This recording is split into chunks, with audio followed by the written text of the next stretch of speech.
invest in people in the long term, there has to be a mutual understanding. Hustle hard, hustle hard. Closed mouths don't get fed. Thinking strategically, but acting like a gorilla is the kind of marketing that's small. When it innovates very little, it's highly risk averse, and it takes experience of life is what does it mean to have a competitive advantage? Then what does it mean to have a sustained competitive advantage? And it can be defined in different ways in different contexts. For instance, in the context of a business, it's very simple as profitability that is above like your profit margin. Let's just say every company in the industry was making a profit margin of, and this is obviously fake because every company wouldn't, but everybody was making a profit margin of 6%. And because of what you were capable of doing, your profit margin was 7%. So therefore, you have a competitive advantage. Like there's something you're doing that's creating that additional margin for your organization. It's as simple as that. That is a competitive advantage. It's driving more profit than your competition. Yet that is undeniably not enough. It's not sufficient. You must have profit margins that are sustained. If you think about it, like if you had 1 quarter or 2 quarters of higher than normal profit margin against your competition, you may have randomly done something and lucked out on some deal or some service that you did, or maybe you just did something you don't know what you did essentially. And so if you don't know what you did, you can't apply it and then you can't sustain it. And that's the point of doing this internal analysis, is really truly understanding what are we doing, what resources do we have, what are we doing with those resources to create a competitive advantage and then to continue to do it intentionally. And you'll see how Toyota did that. And there's a lot to it, but I want to show you a video, and it's just because these movies that I watch, because I'm constantly reading this material, I think about it. There's a movie on Netflix I watched recently. I didn't finish it, but it was fairly good. It's called The Fire Inside, and it's about a boxer. It's a female boxer that was very young, and she ended up going to the Olympics. I'm pretty sure it's based on a true story. It says Clarissa Shields becomes the first American woman to win a gold medal, only to learn that not all dreams are created equal. And so the essence, at least from how I'm trying to apply it to this class, and we'll watch a quick trailer, is that she was underrated and she was young. And she had a lot of things that she had going for her. Like she was quick and she was talented and she was determined and all this kind of stuff, which are factors, they're competencies. Yet it wasn't sufficient for her to go all the way, and she lost some fights. And she was so perplexed by this. She's like, I don't understand. I'm quicker than them, I'm fiercer than them, and I'm better than them. How did I lose? And she didn't understand. And then the more she matured with her understanding of how she lost, she was able to self-correct, and she was able to then attack her future opponents more strategically. And she was able to use her advantages, her fierceness, her speed, and all this kind of stuff to beat the competition. And I think that's kind of the point. And if you watch this video, I mean, just for entertainment purposes, I want to show it to you. And maybe I haven't seen the trailer, so but I'm hoping it'll click as to when you see Clarissa and you watch the trailer, you see, wow, she's good. But is she good enough to make it to sustained boxing stardom? And I think this has a lot to do with talent in general, and even bands in general, and certainly businesses. So let's see if this hits home for you. So the content that we're talking about tonight. And as you can see, she had strengths clearly, and she had weaknesses. And she was able to understand her weaknesses, and she was able to mature, saying, I'm different than other people, but that's okay. I'm gonna leverage my strengths, and I'm gonna be aware of my weaknesses, and that's how I'm gonna beat my opponents. And through that maturity process, in with her coach, receiving feedback, with her training, she was able to capitalize on her strengths so that she could win, so that she could go back. But so the reality is, like tearing up. The reality is that not a lot of people are capable of doing that. And that's why I say this is so important to get this concept. And not a lot of businesses do it either. They get caught up in either the fame, or they get caught up in trying to figure things out. And they never truly understand what it is that is giving them power or giving them the strength to succeed. And also being willing that when that's not working anymore, like when Zoom teaching is no longer a valid thing and it's a thing of the past, I have to rip that away from my process, from my teaching methodology, and I have to adopt something else, and I have to create additional strengths because I'm willing to adapt and change. And that's that flexibility and that anticipation of those changes, and being essentially entrepreneurial minded within an organization is the ultimate sustainable competitive advantage. So cool. Hopefully you like that analogy a little bit. All right, the third question. Is it possible for a company to be the lowest cost provider in its industry and simultaneously, this isn't a question, it's a statement. It is possible for a company to be the lowest cost provider in its industry and simultaneously have an output that is most valued by customers. What do you think about that? People used to have very high costs to manufacture their products and their phones at first. And you would buy an Apple phone for, say a decent amount of money, but they weren't making nearly as much margin because they had a lot of cost to produce it. But eventually, because they started producing at scale, meaning now they have really good manufacturing techniques and they partnered with unbelievable, debatable whether it's morally, but they were able to figure out the manufacturing process to make their cost of the iPhones and all of their products much less. So that's the example, at least the thought that I would use. But they still charge more. The customers are still willing to pay a ton of money for it. So why would they lower their prices? And the prices to consumers have increased. So their margins are insane. The executives are also not completely altruistic. They're putting a lot of money in their pockets as well. Putting a lot of their margin back into the company. It's called retained earnings. They keep it for future investments. Usually investments towards what's called corporate venturing. They buy new companies and they go into different spaces, which creates additional value for shareholders. But well said. Apple's a fascinating organization. So some other companies that the book talks about is this organization called. Does anybody have a Swatch watch? It says Swatch watches, which I feel like I recognize the name. I just have never had. I've never worn watches most of my life. It's because they get in the way and I scratch people with them. It's not great. Swatch watches are made of inexpensive plastic components, but command premium prices as compared to watches made of more durable traditional materials. Consumers are paying for features of the product other than quality, including styling, fashion, trendiness, etc. Does that seem to fit the bill? Low cost, but can command a high price. So it's still, that would be a good example. Also, and I fall victim to this. I really like these polo shirts, Ralph Lauren. So it says that the designer clothing such as Ralph Lauren, inexpensive cotton shirts. They make basic cotton shirts that anyone, but they put the Ralph Lauren logo on it. And of course, it's not just a cotton shirt. Now it's a status symbol. It's a quality. It tries to exude quality, even though it's the same cotton shirt as some other cotton shirt. So that's another example. Anybody wear polo, Ralph Lauren? The point is, Swatch isn't necessarily expensive as compared to other watches. I think the point is that it's made from relatively cheap material, but people still pay a price that really they shouldn't pay the price considering the material that it's made of. And in comparison to their competitors, the competitors are better quality, but they don't have the same brand name or the same stylish designs. And so that's where design kind of comes into play too.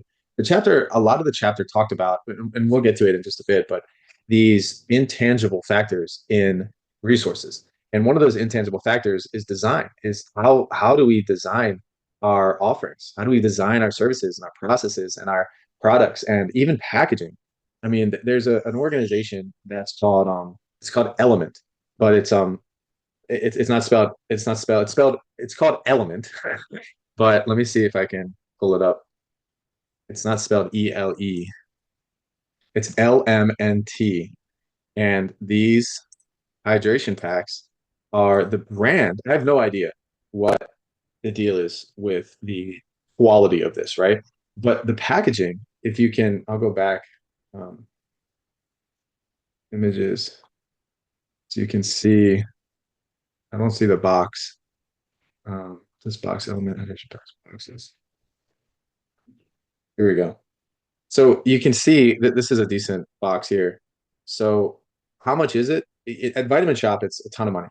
And all they're doing is taking, what is it? Magnesium,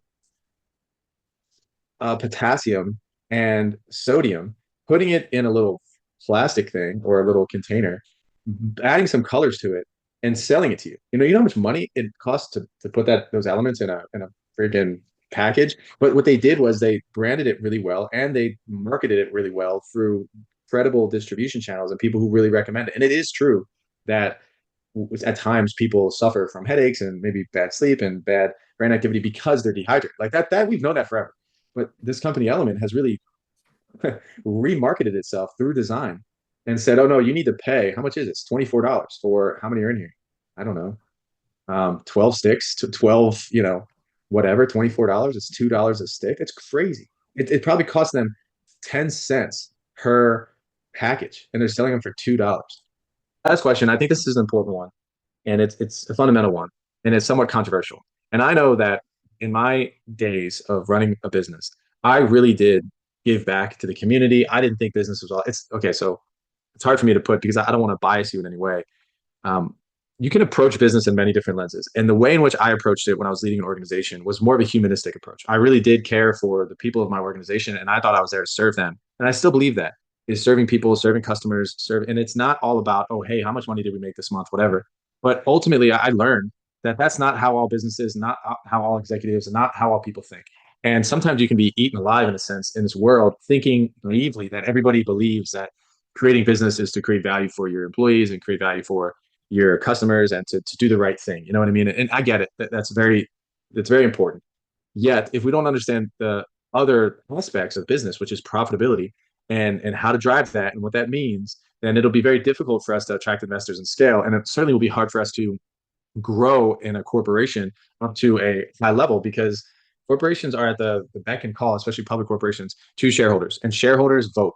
And shareholders will vote you off the island if you're not interested in what they're interested in. And most of them are interested in returns on their investment. That's just the way it is. And debate it all you want, but it's just, anyways, somewhat factual in a sense. Again, there's the aspect that, and I think it's a valid one to say that organizations are not just there to make money. And that's absolutely true. Lots of validity in that. Yet to think that's the only argument and that we should be pigeonholed into that argument can be somewhat naive. So we have to be careful with that perspective. So I'm just going to read this to you. We'll get to the content in a minute. I'll just ask for maybe some opinions and feel free to be controversial at this moment. We have 15 minutes before we can get to the case. But so here's the question, and this is what my instructor notes look like. So why is it important to understand the drivers of profitability as measured by the return on invested capital? And return on invested capital is, hey, lady, I think you're awesome, and you're going to give me, I'm going to give you $1 million, and congratulations.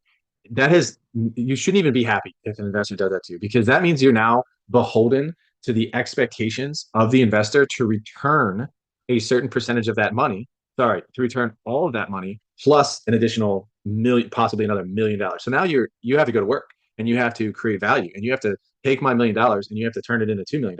You have to take my shekel that I gave you and you got to turn it into 5, or at least turn it into 2, like turn it into something more, or I'm not going to give it to you. And I made a mistake giving it to you to begin with. So you get the idea.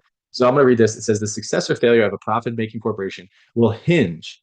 It's saying the success or failure. That's a big thing. Will hinge upon its ability to provide adequate returns to shareholders. Adequate as compared to other investments of similar risk. Let me just explain that for a second. If I took $1 million and I put it into an ETF, so a general fund that tracks the S&P 500, which is just a bunch of companies, that S&P 500 fund, usually if I put $1 million in there, will give me a 10% return over, say, 10 years, at least a 10% return. Might be a 7, it might be a 15. But a 10% return is valid. So I can put it in there, and most likely after a year, I'm going to get $1,100,000.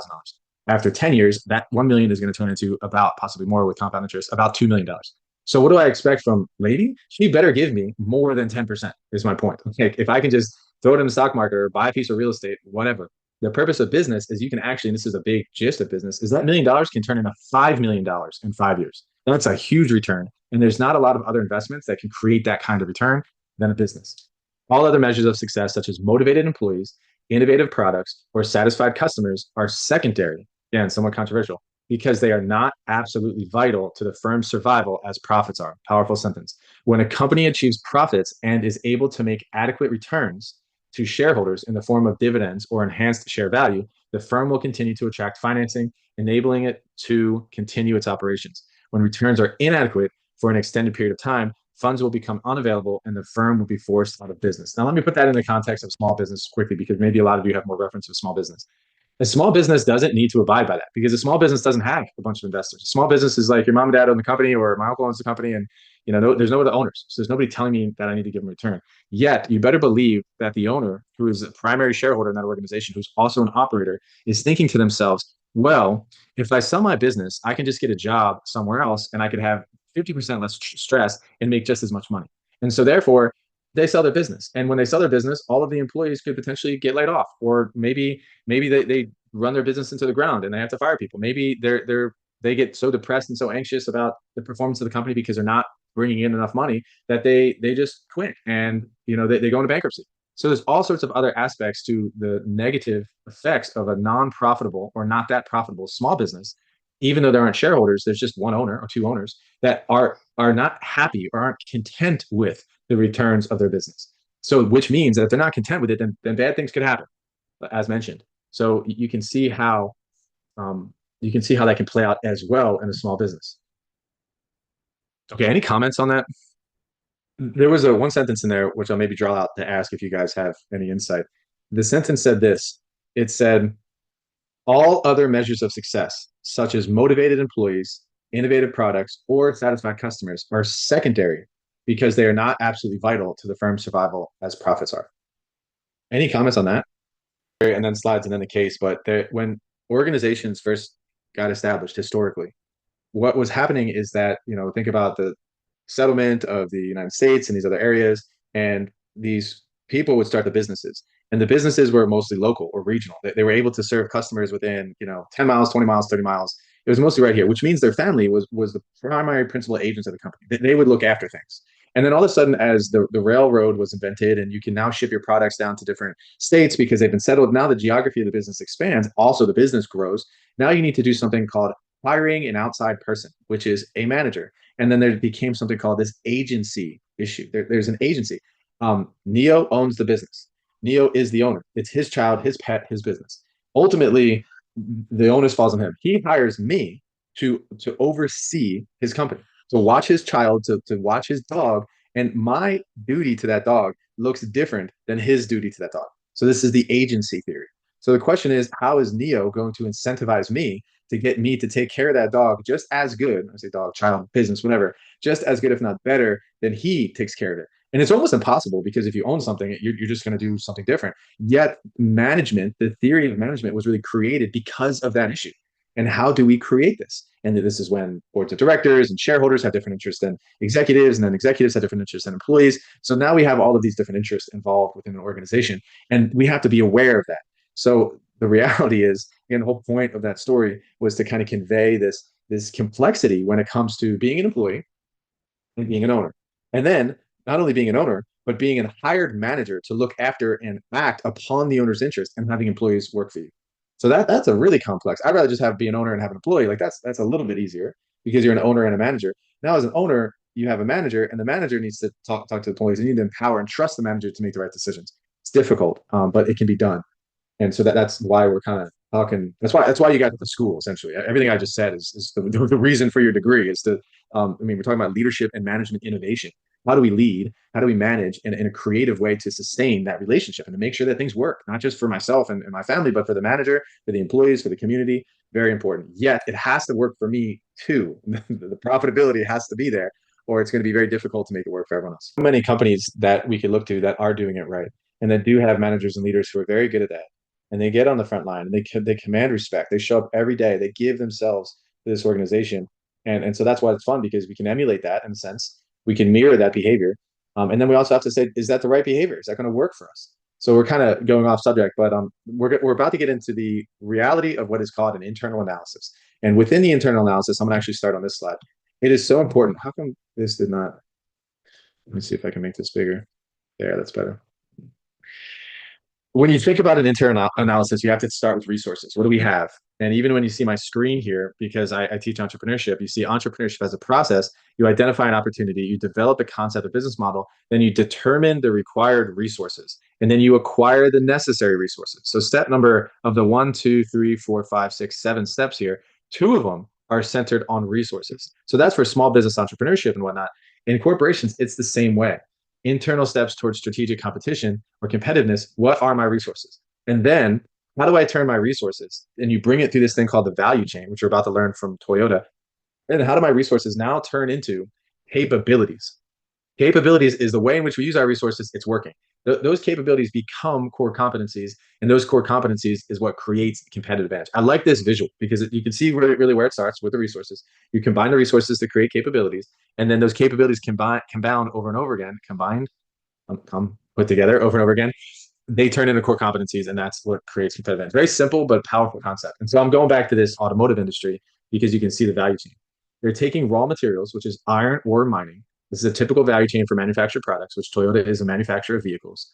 Iron ore mining, great. Then that's from raw materials to primary manufacturing, which is the steel mill. So now you have to get steel created for a multitude of different things. Steel is not just created for cars, but that iron ore is mined, then steel is created. And then after the steel is created, car parts are manufactured.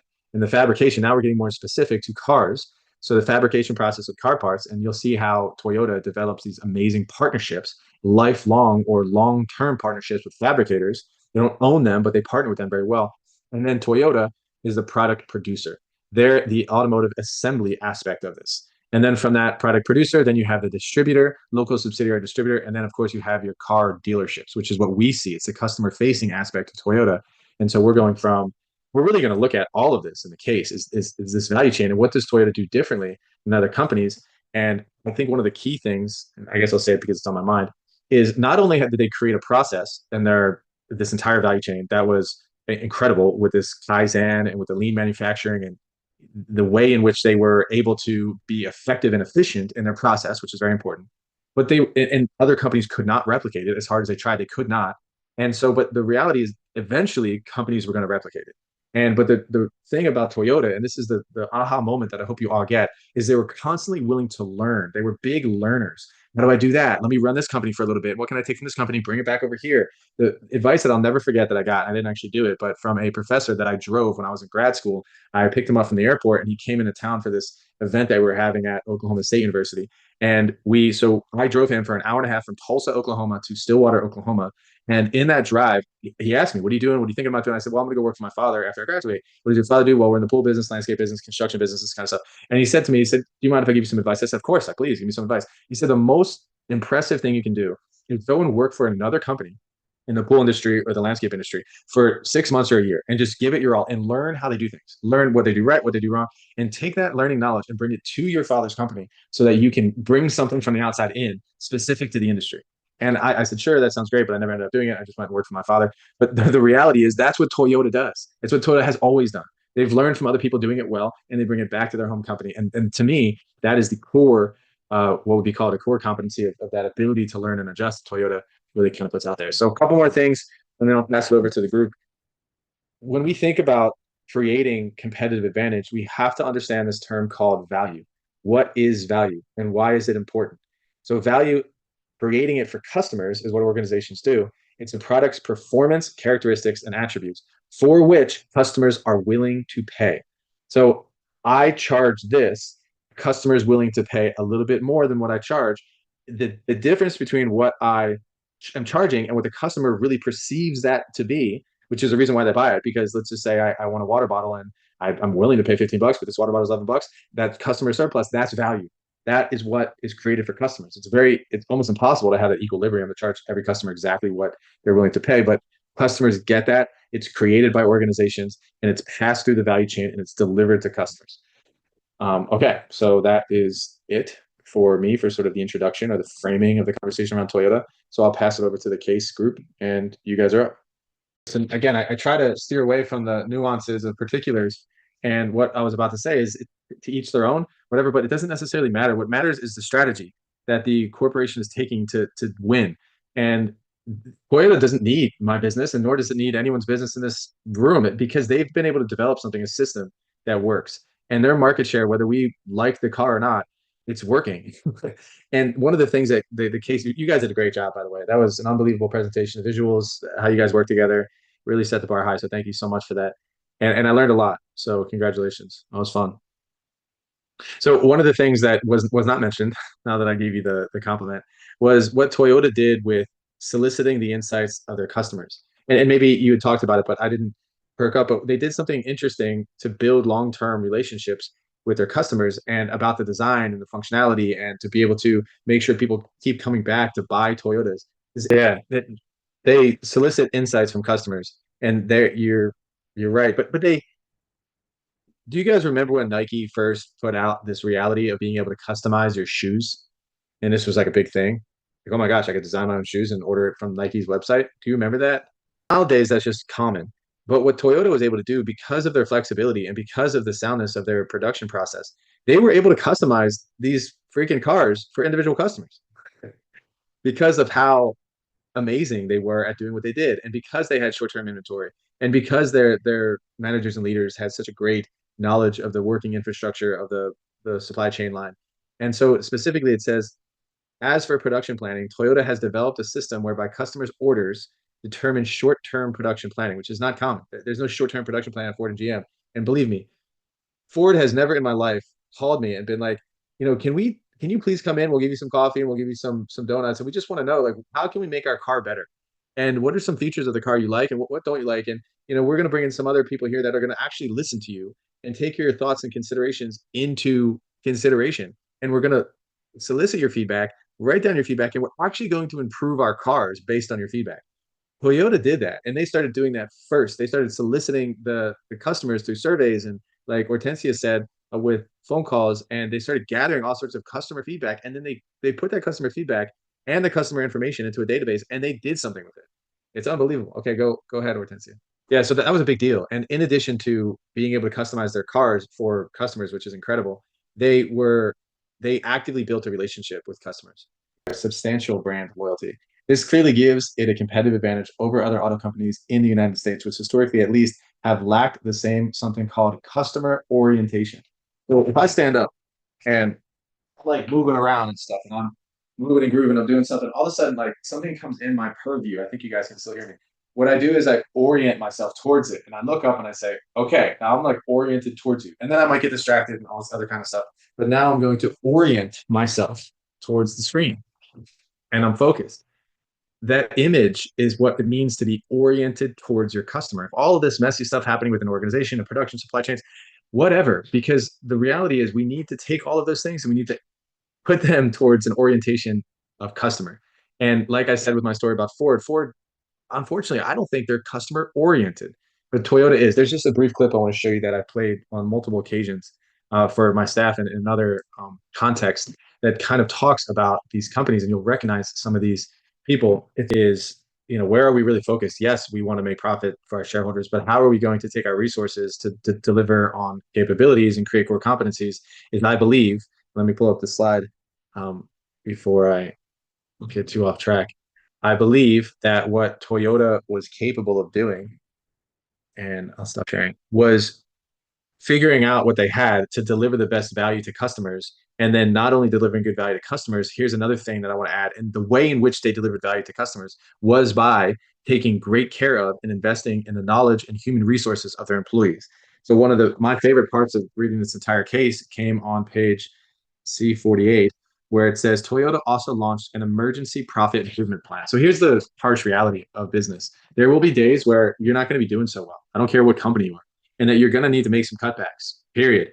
And the reason why their staff members, when I talked about that agency issue being an issue, don't want cutbacks is because they're thinking about themselves and they want what's best for them.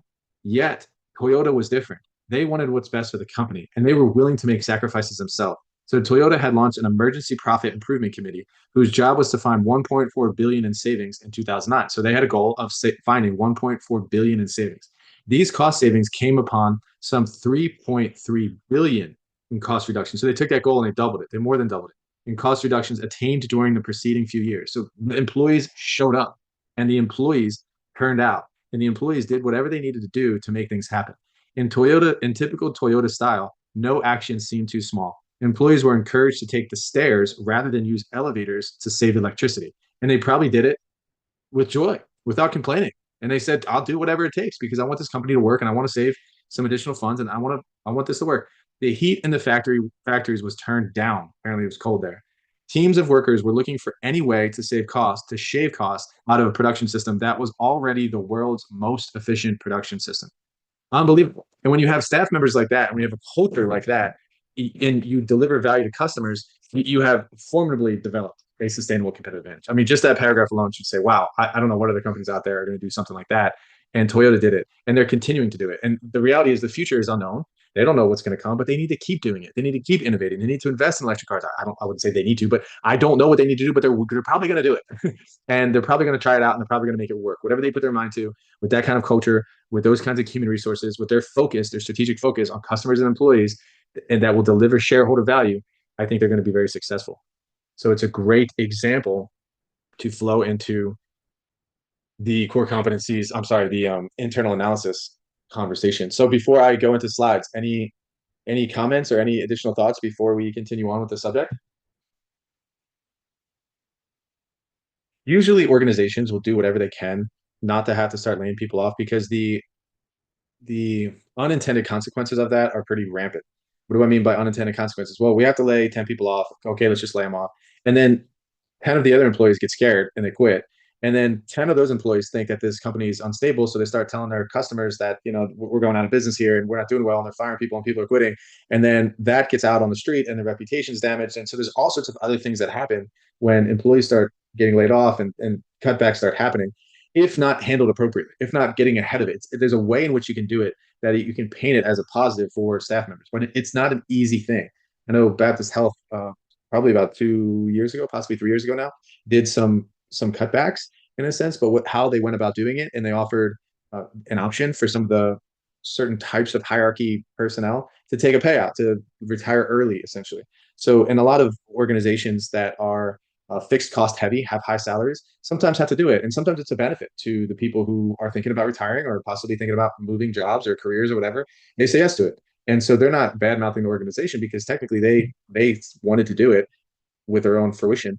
And not only that, they actually were able to get some additional funds to go and do whatever they were going to do in their life. And I would say at any time, and this is not a scientific estimate, but at any time an organization, say has 100 people, there's probably, it's the 80-20 rule, like 20% of the people are doing 80% of the work. So sometimes cutbacks aren't bad. I mean, your most productive people are probably going to be pretty happy that, 5 people are gone because those people weren't doing anything anyways. So again, this is another reason why sometimes being able to get on board culturally with some of the strategic decisions is very important. But there are some core things that I want to make sure we take away.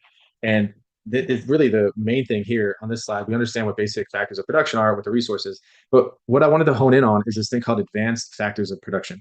These advanced factors of production are really what create these competitive advantages, and controlling production and having advanced factors that are not easy to replicate. We'll get into that: valuable, non-imitatable, how the organization supports it, and rare, how those resources are, looked at. But one thing to understand is you're an ice cream truck. I don't know if they have these ice cream trucks anymore. And an ice cream truck, it's you and your significant other running an ice cream truck. So you think to yourself, okay, what do I need in order to make this ice cream truck work well? Well, what do you need? Ice cream truck entrepreneurs, ice cream, which would be called what? What else? So you got your materials, which is your ice cream, and the equipment. So you can say the truck, you need refrigeration. But hey, that would be your management, right? So you need yourself, you and other. You need gas. So what would gas fall under here? So you need a truck, you need yourself, you need some refrigeration. How about like an ice cream scooper? You get the idea. You close your eyes, think through it. You might need a car mechanic to be on call, ready to fix your truck if you need it. So these are anybody can figure that out, right? Anybody. This is what we need. We need an ice cream truck and whatever. We need some ice cream, and it's pretty straightforward. I just did it there. What you're not going to be able to figure out is how you go about serving that ice cream. And you do it in a way that all of the kids come back to you. You do it in a way with a smile. You have a non-threatening, enjoyable presence about you. And you remember people's names. You are present in the neighborhood. You're involved with local chamber of commerce. You do some fun things with the PTA and the soccer games on the weekends, and you give out free ice cream at particular events. What's all that stuff called? It's your process knowledge. Yeah. So it's how you go about doing what you do that is better and above and beyond any schmo on the street that wants to compete with you with your ice cream truck. You're going to do it better because your process is better. The way you go about your ice cream serving is unique. It's differentiated, and it. It's not like you just did it accidentally. You intentionally, remember people's names. You intentionally show up at a certain time because the kids are playing soccer outside. You intentionally go about scooping the ice cream in some flavorful way. You have, Annie Ann's pretzels, I think of in the mall. Like they are intentionally making their pretzels in front of everybody so you can see the fresh product. They want that smell to captivate you. They don't do that accidentally. That process and that smell was built into their capabilities. Anyone can sell pretzels. I sold pretzels when I was in like 5th grade. We used to sell pretzels, and it was like our job on Fridays to set up a little pretzel station. We had to go buy pretzels from the store, and like every Friday, different people would have these obligations. And I did it. And I sold pretzels. Did I do a good job at it? No. But as a 5th grader, I figured out how to buy some pretzels, put them on a table, and slang them for $2 a piece, whatever. But Annie Ann's does it different. They go about their business really, really, really well. And that, again, I'm just trying to draw out this point of what it means to have these things that we're calling advanced factors of production, not just basic inputs, but these other things. Organizational architecture design. What's organizational architecture design? Can anybody pontificate or think through what does that mean? And so would that be that unique design that you've architectured because of your knowledge, and it seems to work, would that be a competitive advantage that you can use to be considered a advanced factor of production? So there's ways you say that with the intentionality of obviously there's ways not to do it well. And you're right. Yes, you got to think through this. It's not just when an architect designs a building, they don't just put a window over there for no particular reason. No, there's thought behind it. And when you design an organization of who reports to whom, whether it's flat, whether it's a tall organizational structure, your chain of command, how many people is this person going to manage? What times are they going to work? What are they going to be responsible for? What are we going to call them? What's the job title, role? What are some of the functions that they're going to perform? And you design this organization. It's all done. And remember Toyota, all done in a way that's intentional. It's strategic. And so for Toyota, just for an example, I believe they had these team leads. And you mentioned in the case that were paid more, they were supervisors. They were the most experienced leaders on the team. They worked on the line with their staff members. And they were probably told by their superiors when they're hired, hey, I know you maybe worked for Ford before and you sat in an air-conditioned office and smoked cigars and watched the workers. But here at Toyota, no, you're going to be working on the line with your team every single day. And that's how they do it. And they do it intentionally because obviously when you have your leader there, they can help you answer questions. It's right on the spot. The leader's learning with you. That leader, by the way, this is a big thing. The leader can be the one to make decisions on the spot. So if something's not working right, you don't have to go and petition and fill out a form and have a committee meeting about making a decision. The leader goes, no, it's okay. I'm the leader. We're going to do it this way now. Go ahead and change it. So those are the things they could have done on the floor so that they can be more efficient, more effective, and they could have less issues with their output. So this is a powerful image. Intellectual property, obviously copyrights, trademarks, and patents. These are things that you pay for, and these are things that you protect. There's process knowledge, there's product knowledge, there's trademarks, and sometimes you could patent those things, and you could essentially solidify those things and then enforce the solidification of it. I'm not describing it well enough, nor do I have time to go into copyrights, trademarks, and patents right now. But these are intellectual property rights that create value. And so I'll just say I published a book. It's called Deemed Essential: Finding Greatness in Serving Others. The book took me probably about I don't know, 40 years to write. No, but more realistic, it took me about 2 years to write. And I have a bunch of pictures. We actually designed this cover together. We own the art on this cover, my publisher and I. And then in addition, there's thoughts and words and experiences and stories in this book that is copyrighted. So if somebody wanted to take this book to just make it themselves and sell it for a profit, I can sue them. So that's what really the essence of these intellectual property rights are, is to be able to protect what you create, be able to protect those things that can't, you can't put a price tag on. And Apple's logo would be an example of that. I'll tell you one company who does a really good job at this is Disney, and they're pretty brutal. If you took like Mickey Mouse and you wanted to put a Mickey Mouse on you're in a school and you wanted to put a Mickey Mouse on the wall, there's like an element that Disney could come in and say, no, you can't put that Mickey Mouse as like the focal point in your classroom without approval by us. And oh, by the way, we're not going to approve it because we own Mickey Mouse, and you don't have the rights to go ahead and create a classroom filled with Mickey Mouses to make it look like Disney World. And you either got to shut it down or we're going to sue you. And another organization who does a really good job at this is the founders of CrossFit. If you're going to call yourself a CrossFit gym, then you must absolutely have a license to operate as a CrossFit gym. And it's like a $5,000 a year fee that you have to pay in order to use the word CrossFit, because they trademarked that phrase. They coined the concept, and they make a ton of money enforcing that trademark. So that's kind of what that means. And these, again, the point of me saying this, these are advanced factors of production, not basic factors of production where anyone can go. If I made, again, I could look at the ice cream. Anyone can go and buy an ice cream truck. Anyone can go and buy or lease a hair cutting salon, like an area in which you cut hair. Just go sign a lease. Landlord will be like, no problem. Anybody can go and even write a book. I mean, I guess it's kind of different. Anyone can go and buy a bunch of materials from Mexico and sell them here in the US. You can do that, no problem. But the question is your process, is your intellectual property, is the way in which you design your organization. These are the things that really matter. And these are the things that really differentiate you when you look at the internal aspects of the company. Very, very important that you understand that concept, because what are we focusing on? Obviously, we need the basics, but the advanced levels of production is really where we need to tune it up a little bit. So we talked about this, but it's fun to see what are resources. I have a couple categories here, and how I bracketed them was tangible resources and intangible resources. Tangible resources, things that you could usually touch, fix, that have clear value: financial resources, organizational resources, physical resources, and technological resources. And then some examples on the financial: borrowing capacity, ability to generate funds. I mean, it doesn't seem to be tangible, but it is. You can measure it, own it. Organizational resources, systems, processes.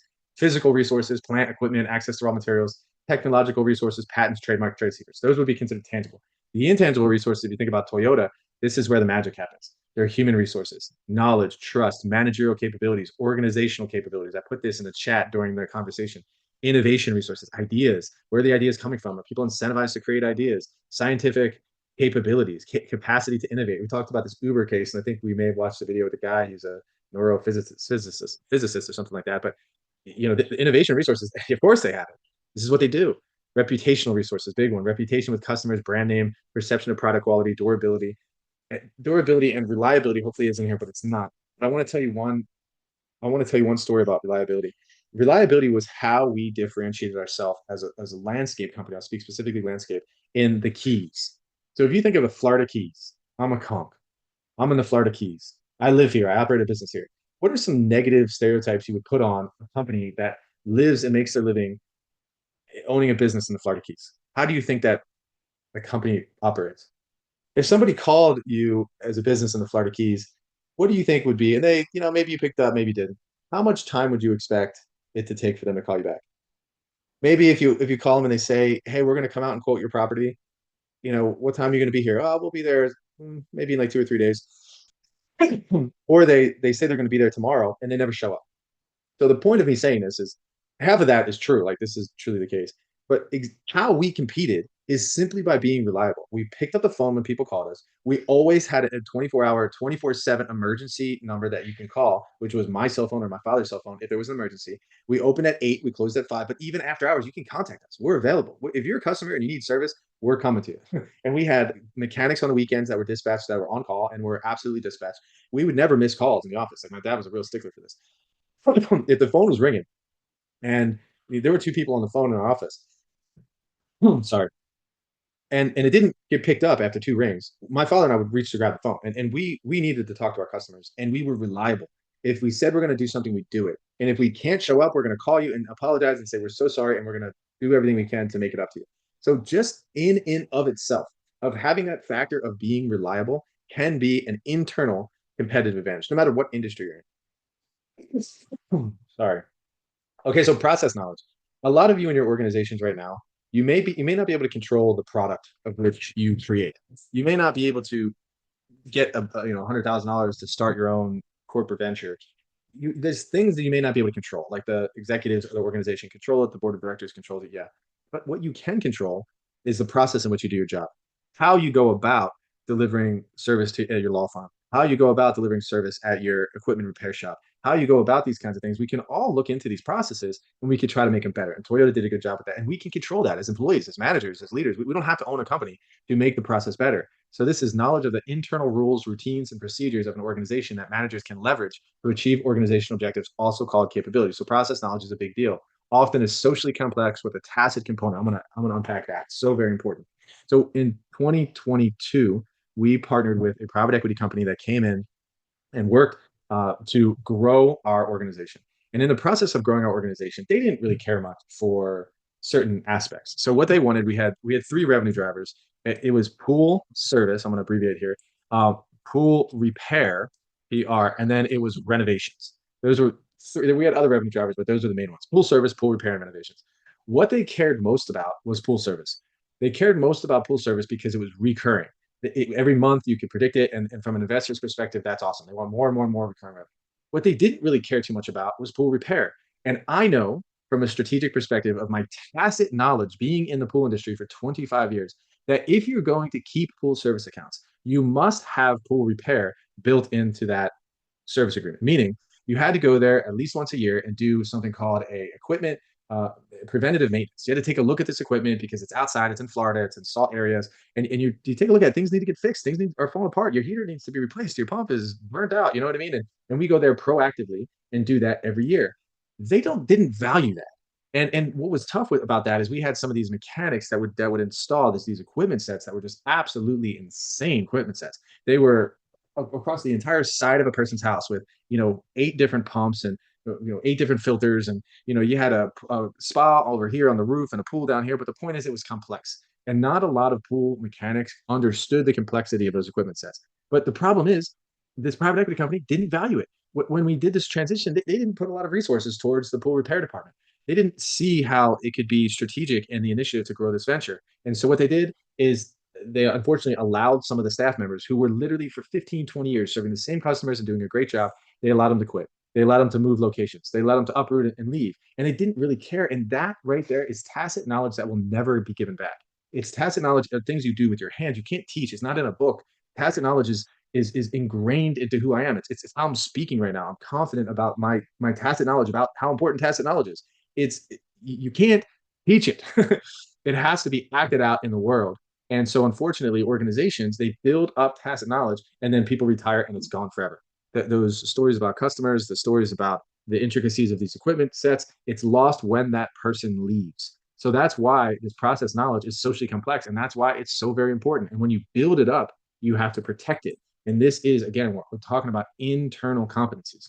How you treat your process knowledge and how you treat people who are possessing tacit knowledge of your organization, how things work, your customers, how to pick up the phone. These are the people. So I'll tell one quick story because I really want to drive this point home.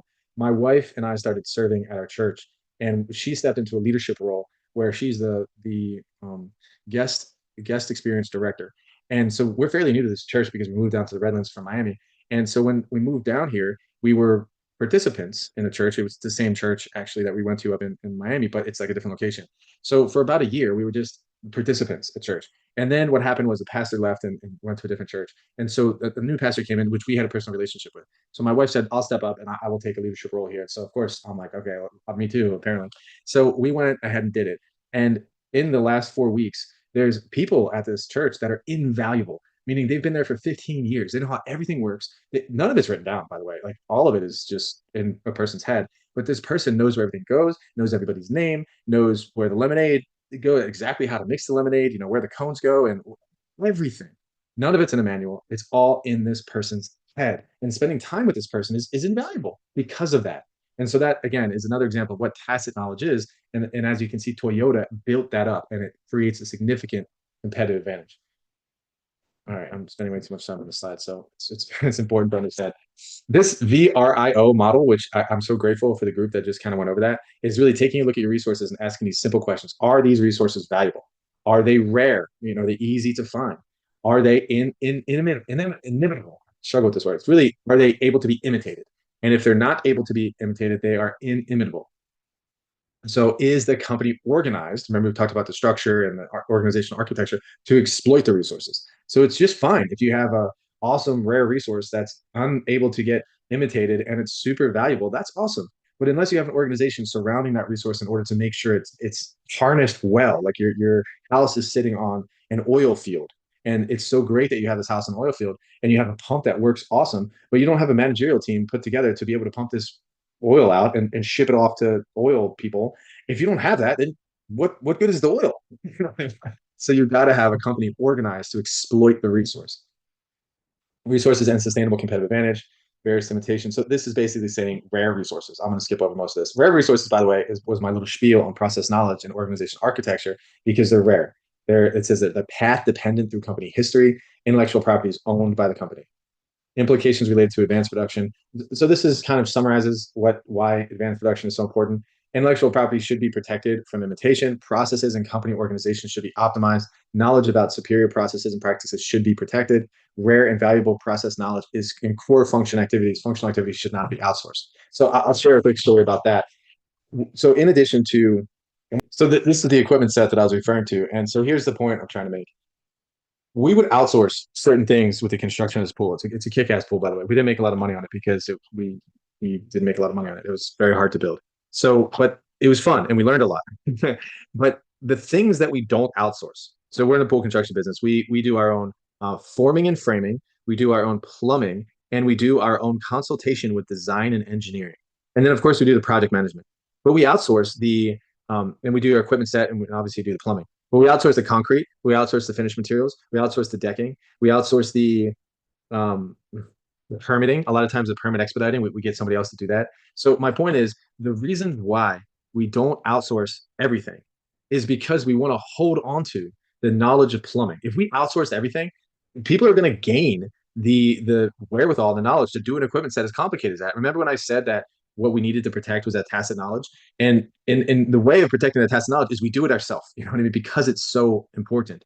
So that's kind of the knowledge about superior processes, i.e. plumbing and setting equipment for really complex water features and practices should be protected. And the way in which we protected it is we did it ourselves. and we trained and built mechanics that knew how to do it. You can see why I'm so passionate about this mechanic division, because it was our internal competency that created an internal capability that created a core competency, and I believe it created a sustainable competitive advantage. But then, of course, the strategy was a bit different with the new owners. So hopefully you enjoyed that music. Profitability of a company depends on value customers place on its products, price it charges for its products, cost of creating those products. Pricing options a company can pursue include raising prices to reflect the value. There's a good image of this next. Reducing prices to induce more customers to purchase its products. So here is the, try to follow me because it's more complex than it needs to be. But if you look here, this is the cost to make the product. So C is cost of production. So you go ahead and let's use our ice cream store example. You purchase ice cream. And in the process of purchasing ice cream, obviously there's other factors that go into production too. But for now, we'll just look at the ice cream. So the cost of purchasing the ice cream, it costs you $2. Okay, cool. So that's how much you pay. So now what are you charging for it? Well, you're going to charge $5. So if I charge $5 and the cost is $2, my profit margin, which is P minus C, is what? Anybody follow me? Want to do the math there? $5. Perfect. Okay, cool. So this area here is margin. This area is cost. What's this area? It's our value because our customer just got a delicious ice cream cone. And they were so willing to pay $5 for it because they were parched and they were hot and they really wanted some ice cream and they wanted an indulgent experience. And they felt like $5 was a freaking deal.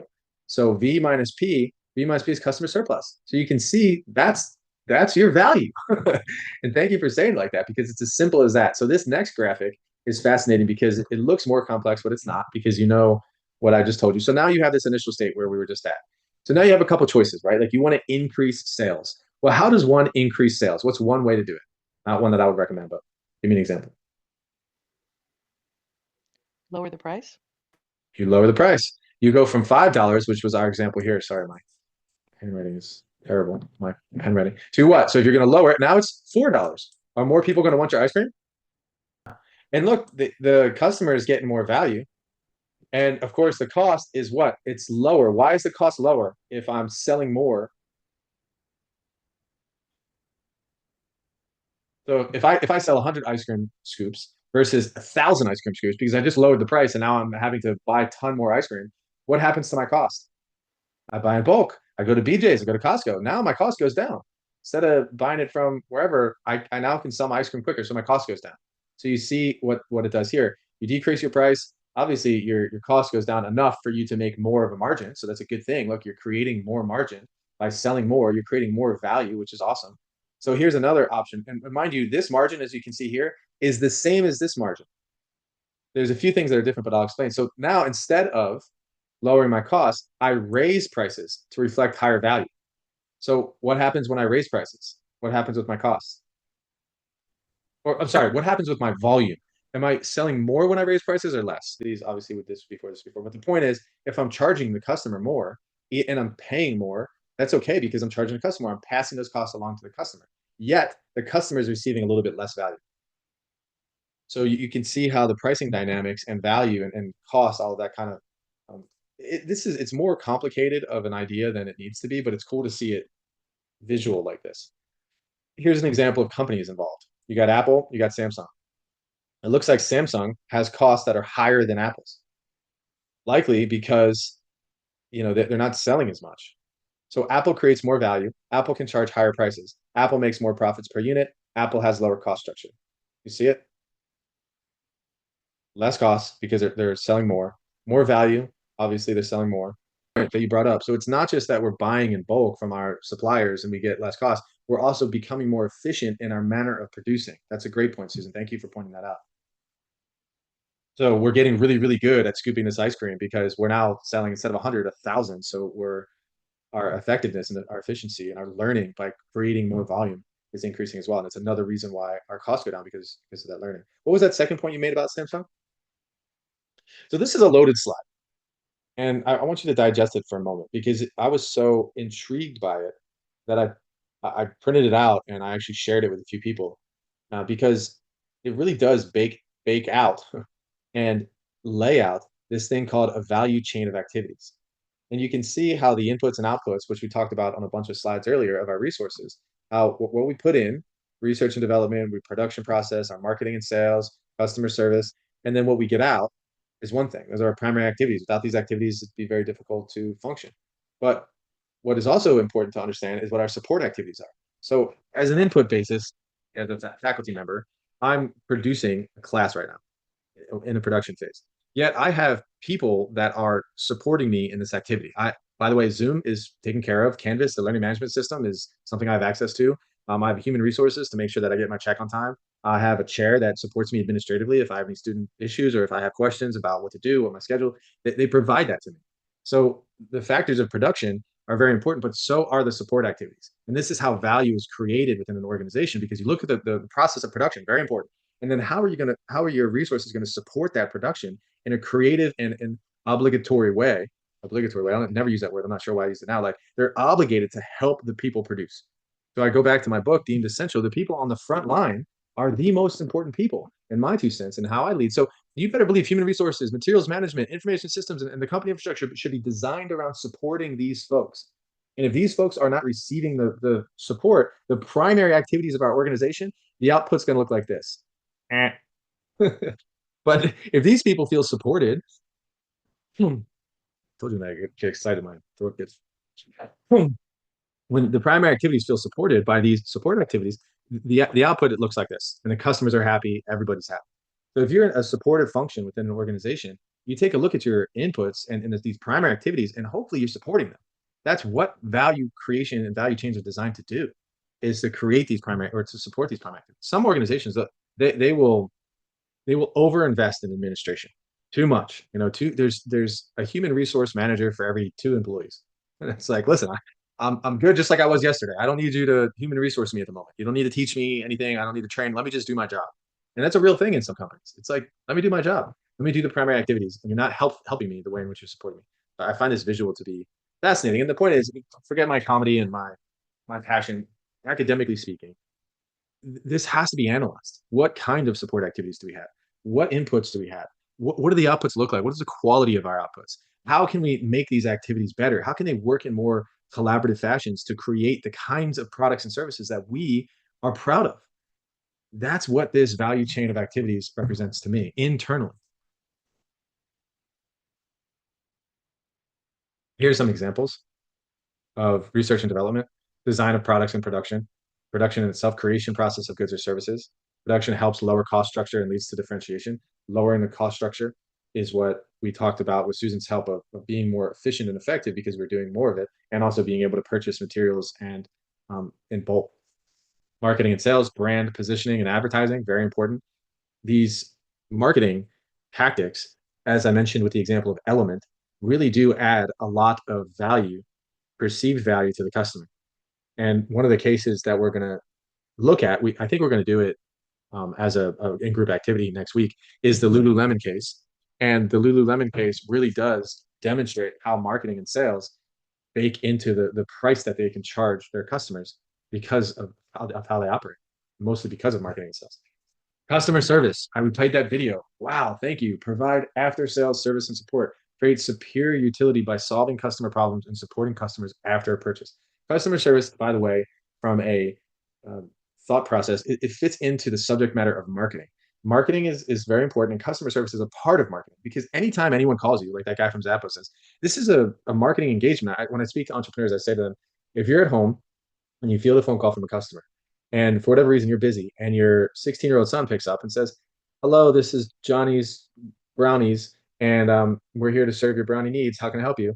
And your 16-year-old son botches the order and accidentally hangs up on the customer. That's a marketing activity. Like, that was a bad marketing engagement. And also, by the way, if the 16-year-old son does a really good job and portrays the brownie company well and gets an order out of it, that's a marketing activity. Your brand has been solidified, and it increased value for the customer because of that exchange.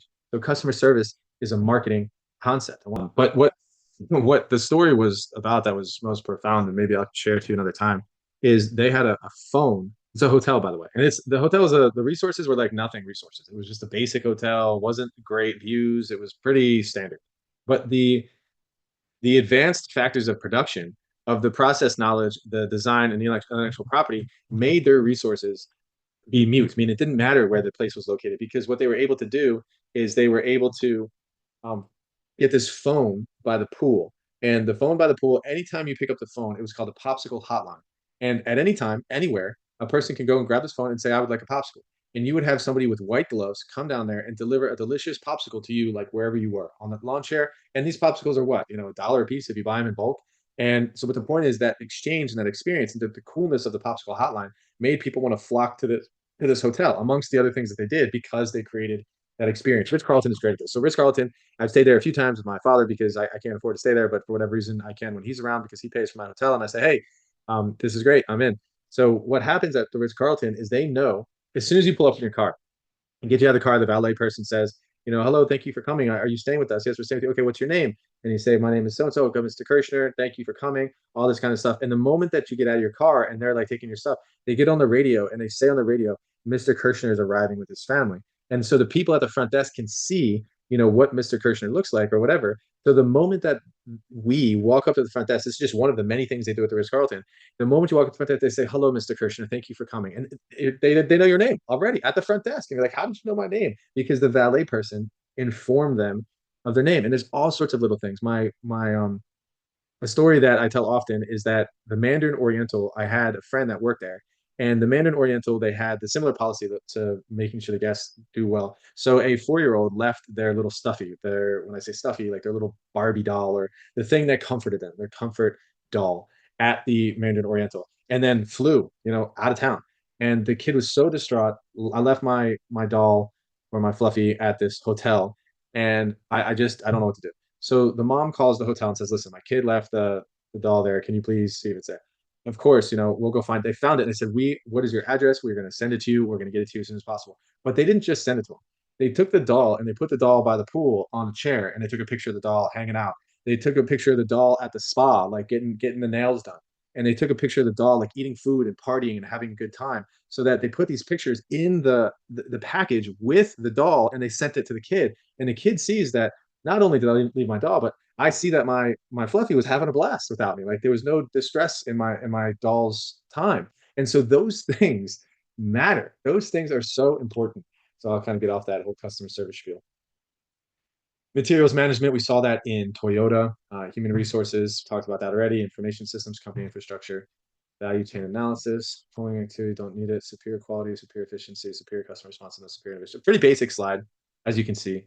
Quality needs to be defined. You can't just say superior quality. You have to measure it. You have to say what we mean by quality. Quality means we have 0% complaints over the next month. Quality means we have no defects. Quality means that we have whatever. You have to define it. You have to compare yourself against it, because your quality is different than my quality. That's why we need to define it. Superior innovation, superior customer responsiveness, and superior efficiency. Just like external analysis, which is the first step in trying to understand what are the opportunities and threats in the external environment, and how can we structure our companies to capitalize on the opportunities and avoid the threats, very important. Then once we understand those opportunities and threats, moving internally and saying, okay, what are our strengths and weaknesses, and how do we organize our resources to create these capabilities that then create these core competencies that then create sustainable competitive advantage. If you can see it happening, and these words are starting to become a little bit more familiar to you, you can build out an internal structure that is able to compete long term. And this is a powerful concept. It's one that I hope hits home with the way Toyota had came up from. I love that timeline that you shared, from like the early 1900s, and how their family stuck to those principles and how they built those competencies internally with their people and their processes, and how they treated their suppliers and how they treated their customers, and how today those things are reaping rewards. They planted those seeds in their resource development and in their ability to create these capabilities, and those seeds are now blooming, and shareholders are reaping the value of some of those decisions that they made early on. It's inspirational when you reflect on some of these leaders that one might consider to be heroes and think about their lives